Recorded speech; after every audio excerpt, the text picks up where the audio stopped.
Hey, what's up, YouTube? It's Edwin, Comic Jabroni, coming at you on this rainy and nasty, cold Monday afternoon here in San Antonio, Texas.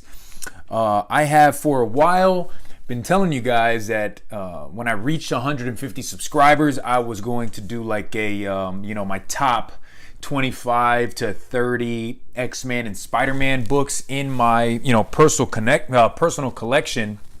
So decided yesterday that I went through all my boxes and picked out a lot of the stories and the covers that I really and truly enjoy, and I love looking at these covers.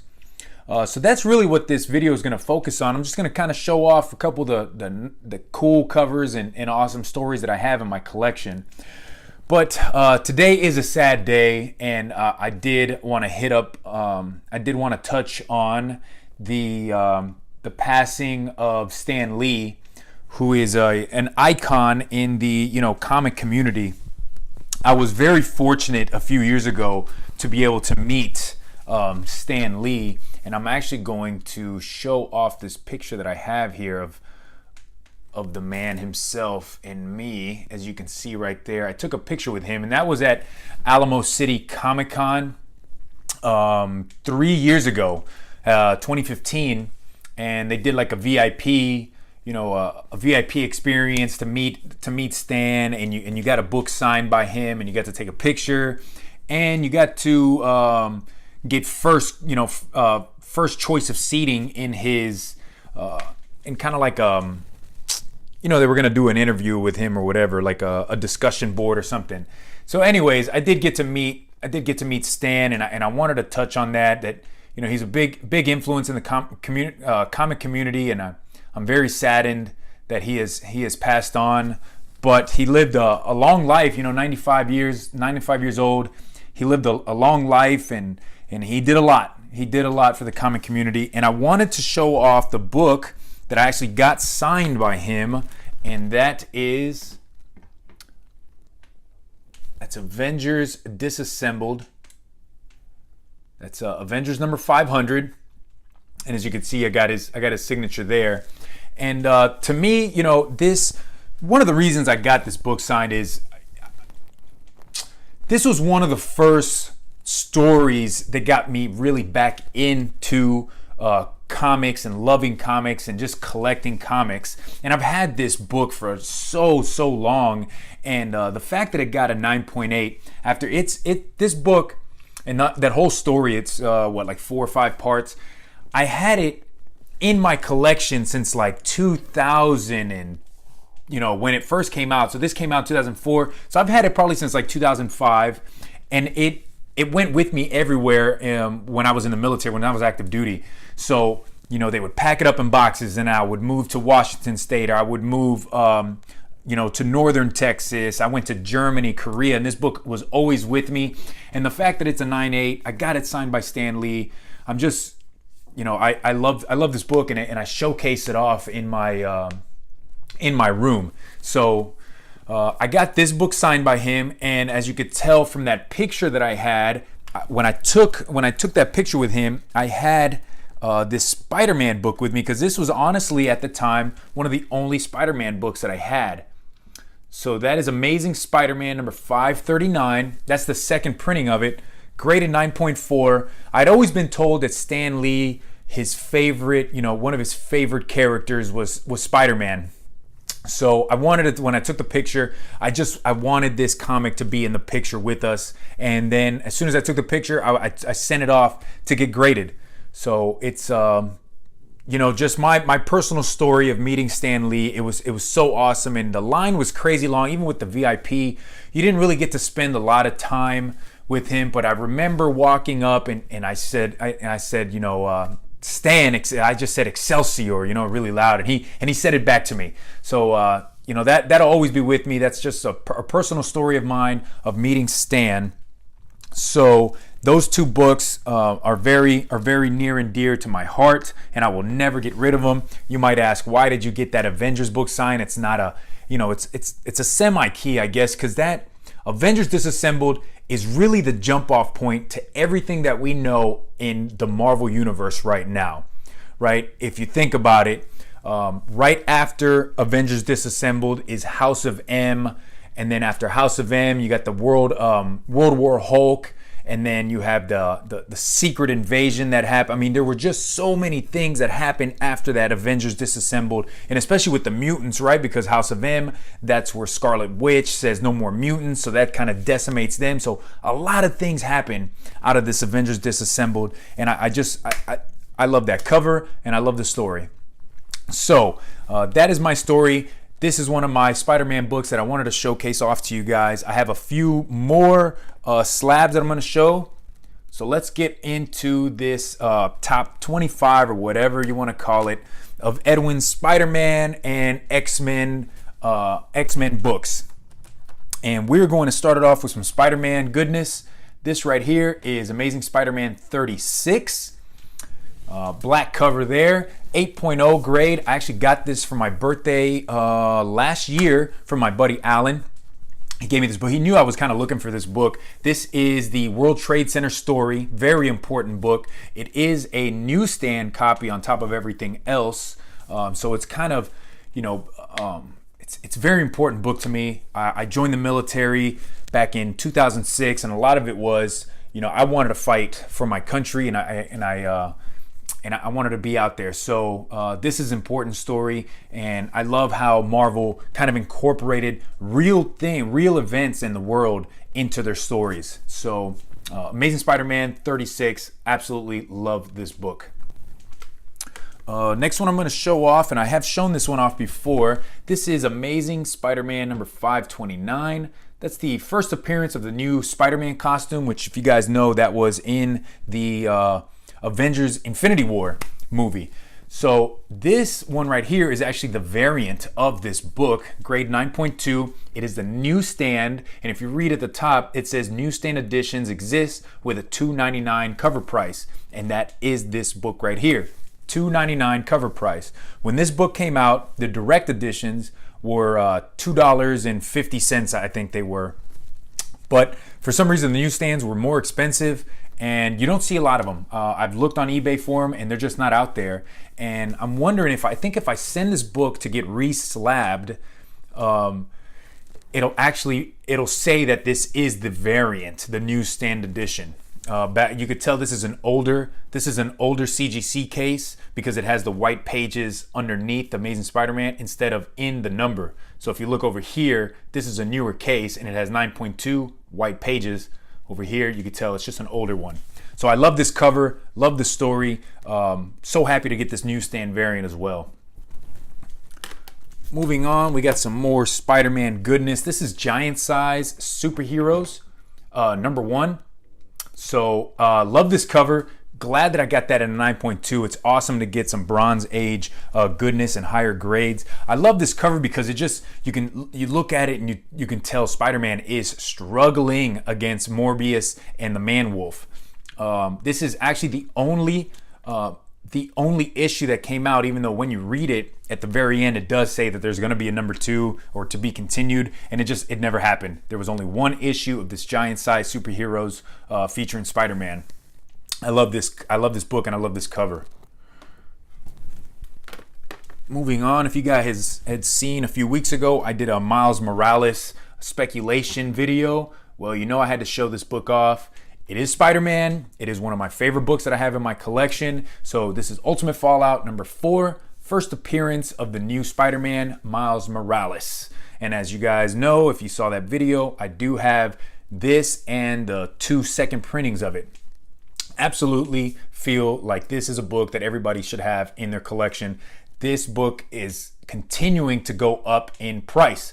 It was a book that you could get for $20 to $25. Now it's going in the $90 to $100 range, not slabbed. All right, guys. Love me some Miles Morales, I have to say. And you guys know that this is a book that needed to be showcased. Just recently got this in my collection. That is Amazing Spider-Man 252, the first appearance of the black suit Spider-Man. Love it. This is a newsstand as well. You guys know I'm kind of a stickler for these newsstand copies. I absolutely love getting newsstand books. So that's a Spider-Man. This is another book that I would say needs to be in everybody's personal collection, whether you're a DC or a Marvel fan. I just think the first appearance of the black suit in this homage cover of Amazing Fantasy 15 is just amazing. This one goes up in my in the man cave. Always got to show it off. All right, so that's it for the slabbed books. We're gonna go into the unslabbed. We'll start off, since we've been going with Spider-Man, we'll just continue on with the Spider-Man kick, and I'm gonna show off this. This is actually one of 2 Silver Age Spider-Man books that I have. And that right there is Amazing Spider-Man number 46. That is a first appearance of the Shocker. Reason I picked this book to show off for my Spider-Man books is this was actually the very first Silver Age book that I ever got into my collection. I remember going to the flea market, and a gentleman had it. It is a toasty copy too. It is not in the greatest shape, but to have a first appearance of a Spider-Man villain Silver Age book, had to have it. Absolutely love this. So happy to have that in my collection.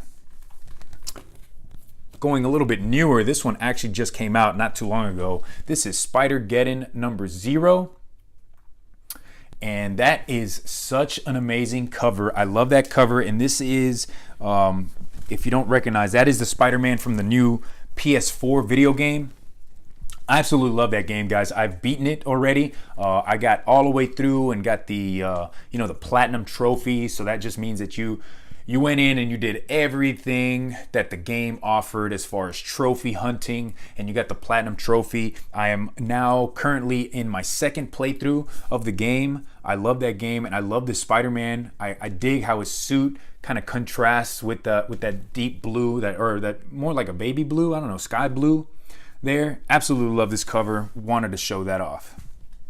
Next one I got for you here. This is Amazing Spider-Man number 323. Beautiful McFarlane cover with Spider-Man and Captain America on it. This is part of the Assassination plot. That's a 6-part series. I do have the 6 parts.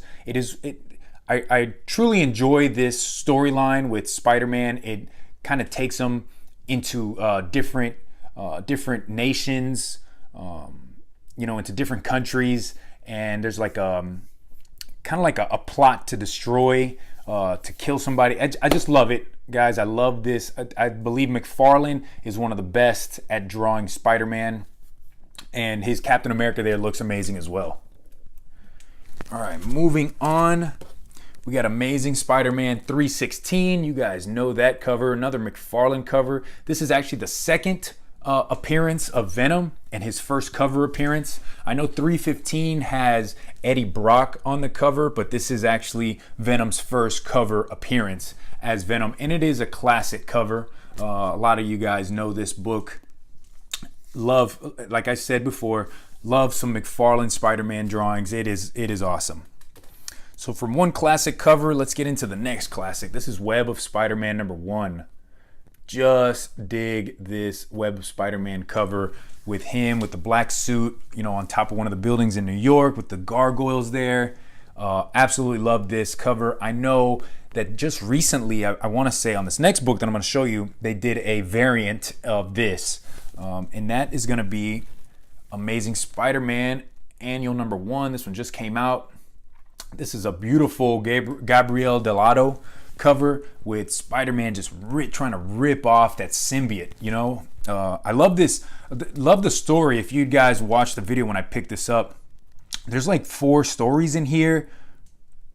Is this the one? No, there's one main story I know where the symbiote is actually at night he takes over Peter Parker's body. So instead of Peter Parker's just sleeping, and it's the symbiote kind of moving him and doing all these things. So absolutely love the story, but the cover is just, to me, that cover is just amazing. All right, moving on. This is the last book for Spider-Man, and we'll get into the X-Men. I love this one. Amazing Spider-Man 574. Not a huge key, really probably isn't even a key, but to me this story is just it's incredible, guys. You know, with my time in the military and Marvel using bringing in that military world into their comics, this story is a Flash Thompson. You know, he is a war hero, and he lost his legs, you know, in the war. I can't remember if it was Afghanistan or Iraq, but Flash Thompson really wants to be a hero like Spider-Man, but he loses his legs in I want to say it was a roadside bomb, and this kind of gets into how he was given the symbiote and became Venom himself. You know, so love the story. I actually have 2 copies of this. If I would highly suggest you guys go out and get this book just for the story alone. It is amazing. Flash Thompson is in the comic world, to me, he's a hero, and I love this. Love that cover. So let's move on into the X-Men world. First book I want to showcase off is Uncanny X-Men 266. This is the first appearance of Gambit. I know there's some there's a little bit of conflicting, right, with Uncanny X-Men 266, and then there's that annual. I think it's annual 14. Which one's his first appearance? I've got them both. I think everybody should have them both. If you're a Gambit and X-Men fan, you need to just own both of those covers, right? So to me, I love this cover with Gambit and Storm on the cover. That's one of the big keys of this book, and why people argue is it actually has Gambit on the cover. That X-Men annual doesn't have him on the cover. So love this book. I've got 2 copies of it, so definitely dig it.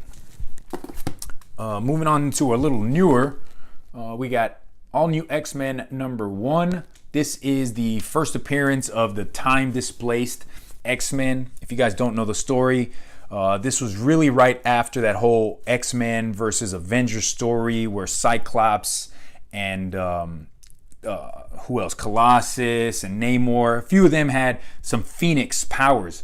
So things went badly, as you guys know, and Beast goes back in time to try to bring back the younger versions of themselves to talk some sense into the older X-Men. And this was 2013, I want to say 2012 when this book came out. And these time displaced X-Men are still here. There is a huge story going on right now with extermination. So I don't know if they're going to kill them off or send them back into the past. But this was their first appearance in the comic world. You know, obviously X-Men #1 is the first appearance of these original X-Men. But this is the time displaced ones. Moving on, we got Uncanny X-Men 133. Love this cover. This is the first solo Wolverine cover. I just dig it because I'm a fan of Wolverine, and this cover really just shows off like just how badass of a damn fighter Wolverine is. Like, he's got 1, 2, 3, 4, 5 dudes coming at him, and there's another leg right there, so that was 6, and he is beating the ever living crap out of them. He does not care. So love that cover. Moving on into the next one, this is Uncanny X-Men 134, and that is that's when Jean Grey becomes the Dark Phoenix. So we know that, and I don't have it in my collection. If I did, I would show it off. But that Uncanny X-Men 101, that's that first appearance of the Phoenix. That's a huge book. I'm still trying to get my hands on that. But this is a big one too, because they're gonna come out with that Dark Phoenix movie. So I think this book is just it's going to go up in value, especially if that movie does well, which I hope it does. And I hope the X-Men end up showing up in the MCU at some time. A lot of these X-Men books from 94 up to about 150, they're going to go up in value, guys, because the MCU is definitely going to showcase a lot of these X-Men stories off. Speaking of X-Men stories that are going to be showcased or have been showcased, we know this one, Uncanny X-Men 141. That is the Days of Future Past story. They did a movie. They made a movie on this not too long ago, maybe 4 years ago. It was a great story. This it was a good movie. This kind of changes up a little bit because in the movie it was Wolverine that went into the past. Well, in the actual comic, it was Kitty Pryde that went into the past. So the next book I was going to show is 142, which is just part 2. This is actually the death of like the older X-Men, like Wolverine, and I want to say Colossus dies in this one too. But I dig this story. I'm so happy to have 141, 142. It did take a dip in price and value. I know when that movie first came out, man, issues of this were just going insane on eBay. People were looking for them all over the place. After the movie, it's been a few years. They can be got for a little bit cheaper than that. So, if you guys want this book in your collection, I think now is probably the best time to start getting X-Men before the MCU pulls them into their movie, the movie universe. Speaking of Wolverine, next book I'm going to show is X-Men 212. That is just a classic Wolverine cover with an awesome Wolverine and Sabretooth fight. If you guys know anything about the X-Men universe and Wolverine, him and Sabretooth hate each other. Maybe not right now because I think it's X-Force. They were on the same team, but during this time, they were just fighting tooth and nail all the time. This is a newsstand copy. You know how I feel about newsstands, and absolutely love it. Next book showing off, I recently got a second copy of this in my mail call, and this is Uncanny X-Men 222, just another classic cover with Wolverine and Sabretooth. Like I said, I had gotten a second copy of this in that mystery mail call, and if you guys don't know, I subscribe to Comic Tom and Geek Street Comics mystery mail call. Every month they send me a box of like 4 to 5 comic books plus one trade, and I think it's worth it. I think it's $19.99 plus shipping and handling, but they're sending you way more like as far as value goes in the comics. So you guys definitely need to look into that if that's something that you want to do. But back to this book, love the cover. I'm a huge fan of all these covers with Wolverine and Sabretooth on them. Continuing on with the whole Wolverine theme, as you guys can tell, I love me some Wolverine covers. This is an awesome Jim Lee cover, Uncanny X-Men 268. This was in my I made a video of my Jim Lee covers and which one I wanted to get signed, and this was actually one that I was really debating on. I want that? I wanted this cover signed, but I ended up picking another book to get signed. But if I ever meet Jim Lee again, and if he comes back to San Antonio, this is definitely one that I want to get signed. That's a classic cover. Newsstand, you know me, love the newsstand. Black Widow, Wolverine, Captain America, and that's another issue where Captain America gets shown off, and we're not even talking about Captain America and the Avengers really. Next book I got, this is X-Men number 4. That is the first appearance of Omega Red. Yet another newsstand copy of this book. Love me some Omega Red. This run of X-Men, as a kid, I always watched the X-Men cartoon. A lot of you guys remember from, it was on Fox. I think it was Saturday mornings. Loved it. And then when they brought Omega Red in, I just thought he was the coolest villain. God, and then I just recently picked this up. I had been looking for it forever. Every place I'd ever looked, it was just too high of a price. But I got this at a great price. It was a newsstand. Definitely had to get it into my collection. Continuing on with that X-Men run, this is X-Men number 25. That is a special issue, a key issue, because this is where Magneto rips the adamantium out of Wolverine's body. Back in the 90s, the big thing was like to change the heroes and to do, try to do big things in the comic community to try to get some fans back in. So they kill off Superman, they break Batman's back. They take the adamantium out of Wolverine's body. What else? There's like so many things that they did back in the 90s. And this is just one of them, kind of. And I want to say people probably thought that they were going to get rich off a lot of these books, right? But that didn't happen. Still, to me, it's a cool book to have in your collection. Just if flipping through it and then seeing that you can tell the agony in Wolverine's face as he's getting that adamantium ripped out.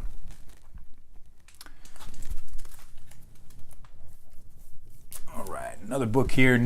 This is the New X-Men 128. That's the first appearance of Phantom X. Love this cover. Phantom X is actually on cover 129. I don't have that book, but to have the first appearance, he is one of the newer X-Men. And when I say newer, I think this book came out in 2000, mid 2000s. But he was just a cool, like, reading through Phantom X and him being on some of the Uncanny, the X-Force teams. Just really dug him as a character. I like this cover too, with Jean Grey there with the Phoenix kind of coming out of her. Awesome. All right, guys, and the last book I want to showcase off, it is not an X-Men book, but it has X-Men on the cover. This is Invincible Iron Man number 11. This came out last year during the whole Death of X variant month. If I remember correctly, I don't even think this is really a key issue. I just love this cover with Cable there just getting beaten down by Apocalypse. Absolutely love this cover. I definitely had to have it in my collection. I have a few of these Death of X-Men books in my collection because I just they look really nice, but this is my favorite of the, I think I got 3 or 4 of them. This is definitely my favorite though. Got Apocalypse there beating the holy hell, I guess, out of Cable. So anyways, guys, that's it for my my X-Men and Spider-Man books that I really wanted to showcase off to you guys. I know it's not a big deal. It's not really a big thing. I got to 150 subscribers. Most YouTubers are giving away things to their subscribers when they reach a certain point. And maybe later on down the line, if I ever am lucky enough to maybe say 300 or 500 subscribers, yeah, I've got some books in my collection that I would love to give away to my subscribers. But to me, I think that's just a cheap trick. And yes, I have made videos in the past to those YouTubers that do want to give away stuff. So I can't say that I'm totally clean when it comes to not making videos for those.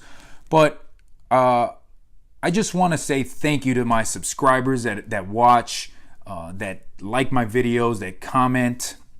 I will say that 200 is the next number, and when I do finally reach that number, I am going to do a man cave show. Like I want to do a walkthrough of my man cave, show you guys what I have in here, just talk about a few of the things that are in my room, and I want to bring the comic community more into my into this world that I live in here in my room. So anyways, guys, hey, thanks for watching. Tell me what you think of my, of the books that I've showcased off. And you guys have yourself a great Monday. Wednesday's 2 days away. Hopefully you guys can make it to your local comic shops. And this has been Edwin, the Comic Jabroni. Thanks, guys. Peace.